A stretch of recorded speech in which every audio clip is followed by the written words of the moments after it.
Isang trahedya ang gumimbal sa matahimik na mundo ni Hil Bantugan. Ito ay nang malaman niyang maririmata ng bangko ang pinaghirapang bahay ng pamilya. Isang accountant si Hil at may magandang trabaho. Ngunit nang bumagsak ang ekonomiya noong 1984, namiligrong masara ang kumpanyang pinagtatrabahuhan niya. Ilang beses na pagmuntik-muntika nang ma-foreclose yung aking bahay.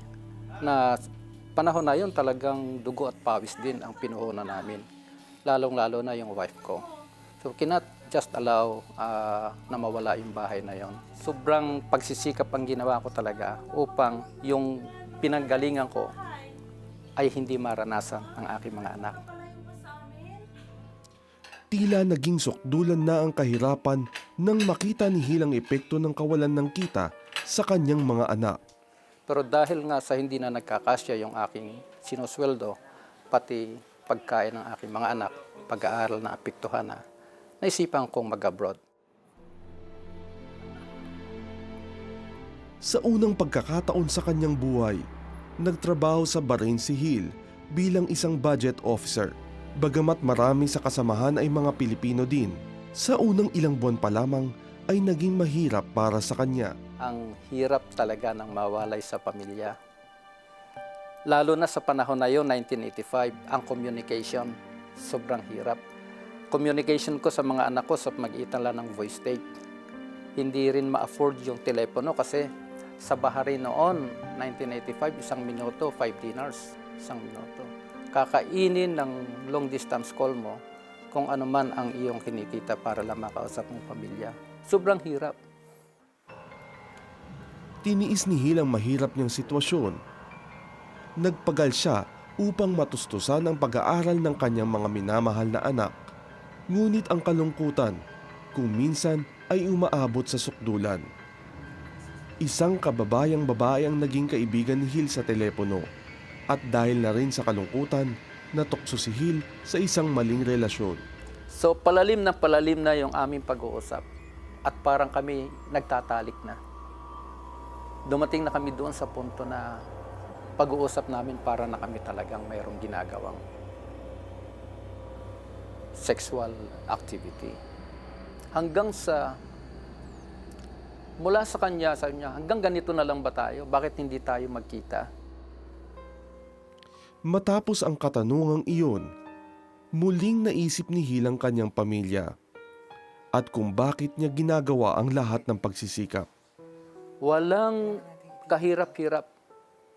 That moment, that spot, that time, sinabi ko sa kanya, mali itong ginagawa natin.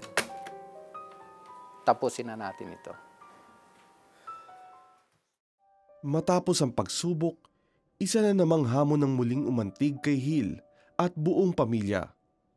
Ito ay nang sinabing malaki ang tsansang may cancer siya sa lalamunan. Kinwestiyon ko siya. Ang sabi ko, hindi ito ang tinuturo sa akin, hindi ito magagandang salita mo na narinig ko. At hindi rin ito yung nababasa ko sa Biblia mo.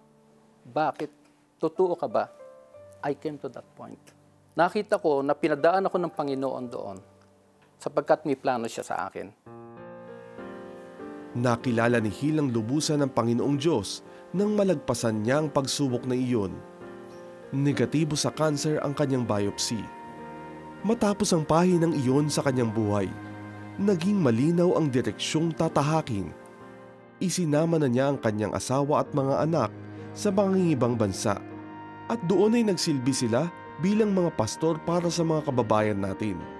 Pinadaan ako ng Panginoon doon, again, upang sa pagtayo ko uli sa pulpito, mayroon isang kapatid na may sakit. Masabi ko sa kanya, huwag kang mag-alala kapatid.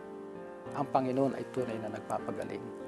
So part ng aking testimony. That's part of how God established my ministry.